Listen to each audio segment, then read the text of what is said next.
You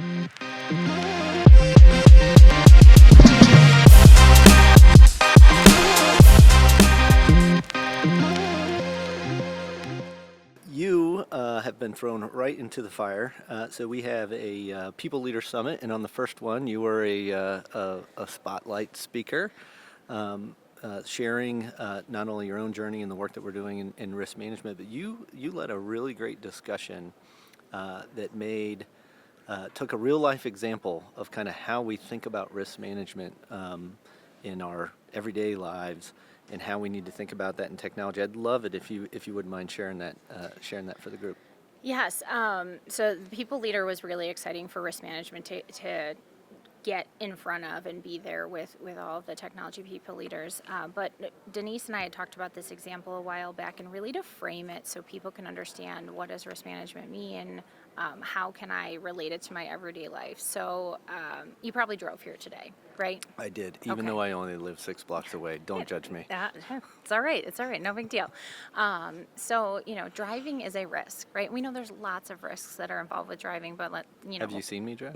I have not, but I'm just going to say. You're saying I'm a risky driver. It's No, public? I'm saying it is a risk for everyone because you can't control other people, right? All right. I feel less judged now. Yes. So thinking of driving and the risk is, you'll get pulled over. You don't follow the rules of the road, you're going to get pulled over, right? Whether it's speeding, blowing a stop sign, any of those things. But those other pieces, like a stop sign or traffic lights, are put in place as controls that help us to stay within the speed limit, which is kind of like our risk appetite. When we think about, what we're willing to accept, within the bank, that's our risk appetite. Well, that's the speed limit, and some roads are 30 and some are 65, because that's what we're comfortable with, knowing the traffic patterns, things like that. But as you came here today, you knew, oh, it's bright and sunny outside, maybe it's really early in the morning, so there's less traffic, but you're doing this like mini risk assessment in your brain. You probably don't even think about it in that way, but that's what you're doing every time. So you wake up in the middle of winter and there's a snowstorm outside, you might decide that you're not going to drive. And so you avoid that risk altogether because you say, you know what, I'm going to work from home today because it's too snowy outside and I don't want to get into an accident. So that's a different risk, obviously, than the risk of getting pulled over. But all of the time we're making those assessments. We're going through the various factors that we would consider as we evaluate risks and the various controls. So, and you have controls yourself, right? By putting your seatbelt on, using the brakes when you see things changing. So all of These those all are sound different. like very interesting things to do while driving. I do hope you wear your seatbelt and also use your brakes.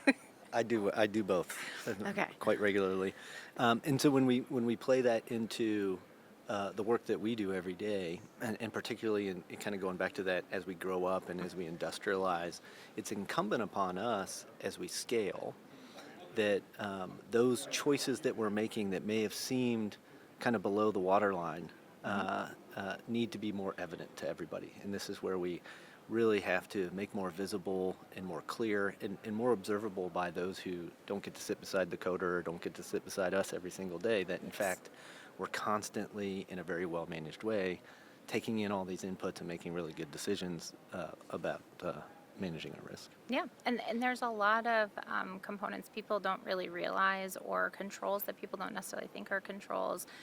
As we talked through, so although it was used in People Leaders, it was also used in a TRM training where we were grounding everybody. And I blew out this driving example to everything from like regulatory agencies to findings being a ticket and then remediation plans. So I got it real big and tied in all of the elements from a tech risk management perspective. But one of the things that we then related it to was a real life example with identity and access management. Now, all of us plays a role in that because we get access to our systems and we should have, least privilege, right? We talk about least privilege access. You should only have access to the data and systems that you need to do your role. And then we do access recertifications to ensure that the right people have access to the right data.